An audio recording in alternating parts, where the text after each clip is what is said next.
Ready to go? At Metro Transit, we are. With more routes to more places, easy ways to pay, and more convenient options, we're ready to go further. Go easier. Go faster. Go, go, go. And go. We're ready to go.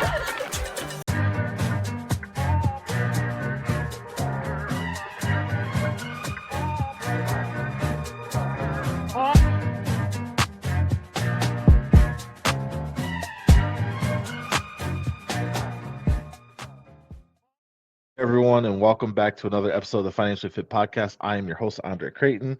As always, I'm excited to be here with you all today and discuss our topic today of burned out and broke. Yes, that's right, burned out and broke. I think that is where a lot of people in the U.S. Are today. They are either facing tremendous burnout due to their jobs and the need to continue to make money in an environment where costs of living is rising.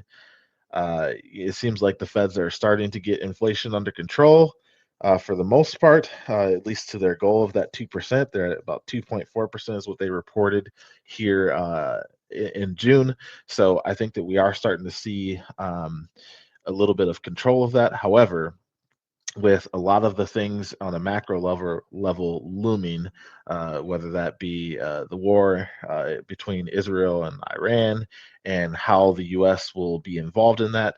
Obviously, those things will have a grander effect on the economy as well, and also just purchasing power for consumers. So, yeah, have you ever looked at your paycheck and sighed and thought, man, why does it feel like this is not enough? You're working tons of hours. You maybe even earn more than you did 5 years ago, but with increasing prices, burnout and financial pressures from all angles, it still feels like you're drowning. You're not alone, and I think there's a lot of people here that are feeling that. So let's break that down. Like why are we there? How do we get there?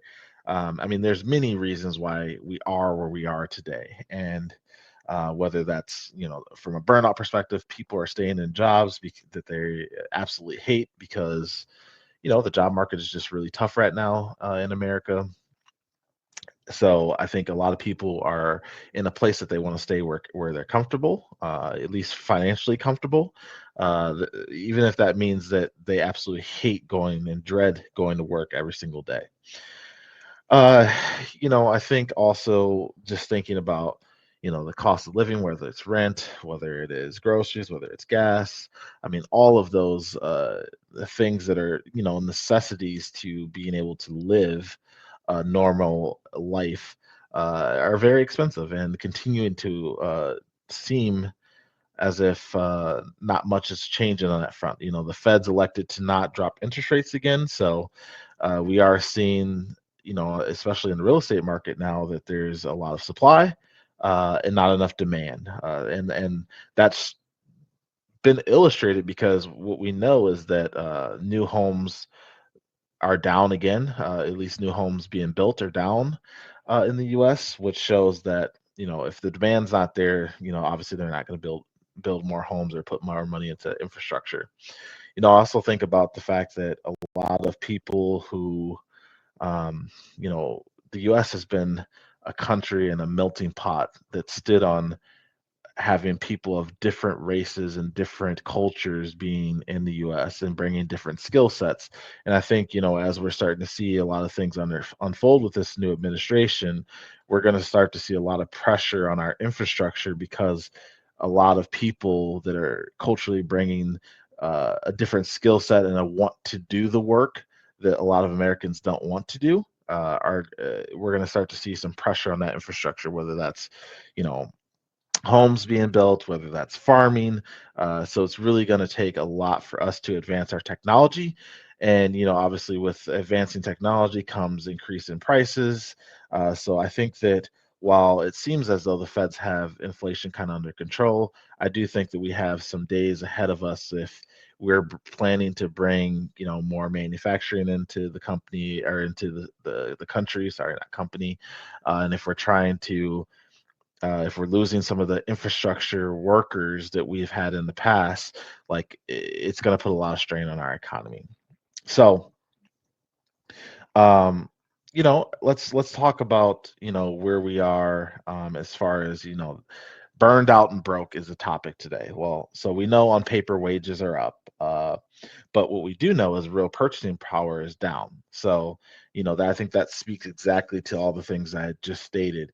While we might be earning a little bit more money than we were maybe 5 years ago, or a year ago, what we do know is that our purchasing power has also declined as well. Uh, I think it's important also to break down the toxicity of hustle culture and the economic uncertainty. So, you know, s- side hustles have become kind of a thing of survival, not of passion. So, fortunately, every single day I get to go to work and do the things I love. I get to do some side things that I love as well, and a lot of those things are not driven by my need for money. But that's not true for a lot of people that live here in our country. A lot of people are working their 9 to 5, and then they have some side hustles on the side that are allowing them to be able to keep food on the table, to be able to just live. So a lot of people aren't doing things out of passion. When you're not doing things out of passion, that brings burnout. Long hours plus no rest. I think back, long hours plus no rest equal, decision fatigue, and which also equals poor money decisions. So, when you're working long hours, you don't have the rest. When you get home from those long hours, you're yearning for an ability and escape to have some semblance of doing something that you want to do. Like for me, my wife always gets on me because, I work long hours, but also I end up staying up pretty late because during the nighttime, once we get our young kid down and, I've completed some of my extra work that I have to do for the night before the next day of work, I tend to go downstairs and just kind of decompress, whether that's, I hop on and play some video games with some friends, or whether that's like me maybe doing a little bit of reading, or maybe that's just me just sitting down there and watching a segment of something. That tends to be my decompression, but at the same time, I'm sacrificing the sleep. For others, it turns into spending. Maybe they go on a shopping spree and they go and buy whatever their vice is. And that's what we talk about when you're tired and you've worked long hours. You have decision fatigue, which then leads to you making poor money decisions. Um, it really comes down to, we are as a culture, we are yearning for self-care. If you look at the next generation of people, of workers that are coming in, they're demanding that they have remote work, or that they have some type of hybrid approach. We even see college grads that, they're not even jumping into the workforce. Maybe I've heard a lot of individuals that are right away after college are taking time just to travel the world, and maybe taking a backpack with them and going backpacking, right? People are really yearning for those memories, right? So with that, all of this all comes back to self-care, and when we don't have the proper self-care for ourselves, we make very emotional decisions that oftentimes are not that are short-sighted and are not toward our long-term goals. Like we always say on this podcast, it's not about how much money you make. The power is in how much money you keep. And what I mean by that is, this is truly a marathon. It's not a sprint. This is a marathon. You're not going to get rich overnight. Not all of us grew up with a gold or silver spoon in our mouth. Like, we have to continue to be maniacal every single day towards those goals. And the moments when we let our emotions take over, and we make those emotional spending decisions, those things are setting us further and further back from our goals. So we may have taken 5 steps forward, but when we make those emotional decisions, sometimes we take 10, 20, 30 steps back, right? Now we're back beyond past square one. So, um, but the reality is everyone's feeling this, and I think it's something that we can continue to clean up if we continue to keep our goals at the forefront of our mind. Also, before we end this episode, I want to pivot a little bit, and just talk a quick about, you know, what's on the rise. So we talk a little bit about kind of the Iran and Israel war that is happening right now, and the U.S. starting to seemingly take step into that war.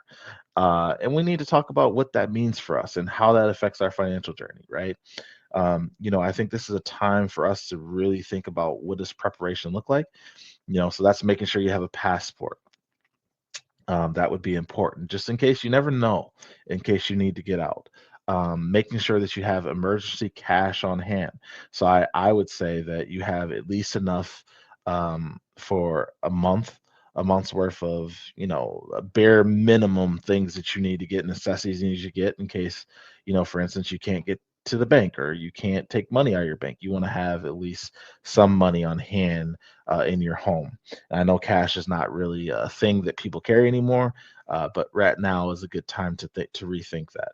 Um, you know, I also think just making sure that you and your family and your internal family are aligned on like what's happening in the world and like what are the things that we're going to do should things hit the fan, and like what is our doomsday, right? What is our doomsday plan? And I think that's important. So you know if you're feeling burnt out, what I will tell you is, find a way to get some of those self-care things into your day. Whether maybe you like to work out, maybe that's waking up a little bit earlier to be able to get that workout in before you even start your day, right? So really depositing into yourself first before you deposit into anything else, right? I think is important. It's kind of going on that similar theory around, people say when you get paid, you should pay yourself first before you pay anyone else, right? So whether that's putting money into, investments or putting money into your savings or whatever that vehicle is for you, it's investing into yourself first before you invest it elsewhere. And that's the same approach I would take with self-care.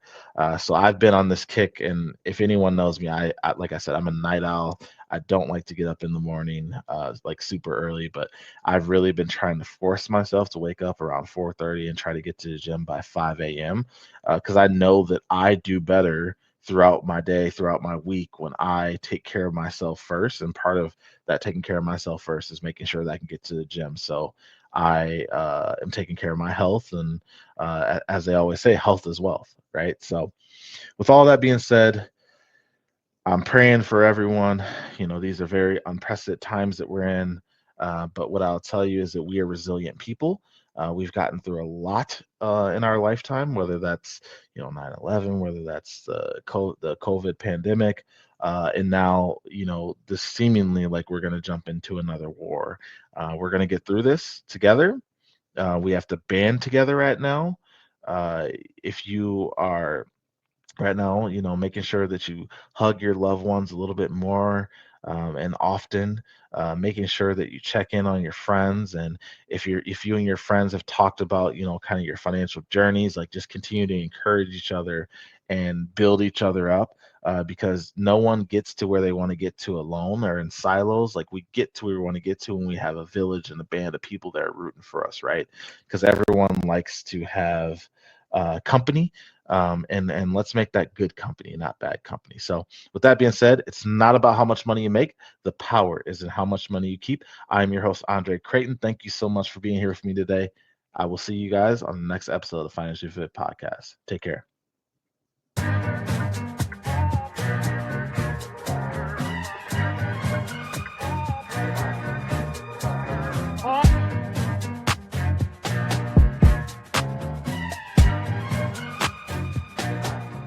You know Shaletta makes you laugh, but did you know Shaletta Brundage can also make you think and boost your business? Media personality, activist, and comedian Shaletta Brundage founded Shaletta Makes Me Laugh to celebrate and share the best of Black culture. It's a podcasting platform You can download 10 weekly podcasts hosted by African American subject experts at ShalettaMakesMeLaugh.com or wherever you find your favorite podcasts. ShalettaMakesMeLaugh.com is also a production house, creating broadcast quality commercial content. And Shaletta and her team of storytellers create powerful promotional campaigns to get businesses the brand awareness they're looking for. Some of Minnesota's top businesses trust Shaletta, and you can too. Get out the word about your events and products and get in front of communities of color with ShalettaMakesMeLaugh.com. She's got the power to help your business. Nystrom is a manufacturer of specialty building products. We've been partners with Bremer for over 20 years. Through our relationship with Bremer, we've actually doubled in size over the last 10 years. We've been able to secure a working capital line of credit, equipment financing, real estate financing, and take advantage of their treasury management solutions. It's really been an invaluable partnership to have Bremer behind us and support us. To keep my home running smooth, I count on Xfinity Internet. With 99.9% reliability, we're all online at once. No slowdowns. The Xfinity app lets me manage our Wi-Fi and keep things secure. Xfinity makes it easy.